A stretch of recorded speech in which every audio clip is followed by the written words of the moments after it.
Ito ay rated SPG. Striktong patnubay at gabay ng magulang ang kailangan. Maaaring may masiselang tema, lengguwahe, karahasan, sexual, horror o droga na hindi angkop sa mga... Naghahanda na nga si Emma sa panibago nga niyang plano upang mabawi nga ang kanyang anak na si Mookie. Kaya naman nga tinawagan niya nga itong si Jade upang bantaan nga na hindi pa nga tapos ang laban at hindi pa nga niya sinusukuan ng kanyang anak na si Mookie dahil siyang may karapatan sa kanyang anak. Samantalang desidido na nga itong si Danilo na pakasalan na nga itong si Jade.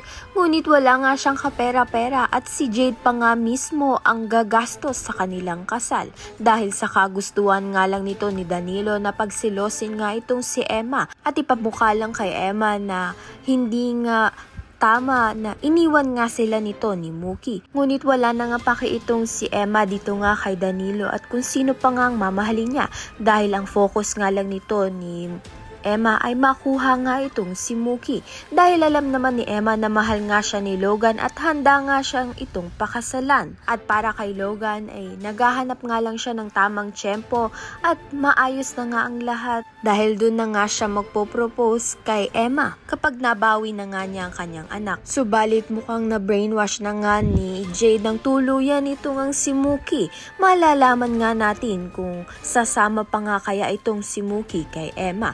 Kaya naman nga't yan at iba pa ang dapat nating pakaabangan. Maraming salamat sa iyong panonood.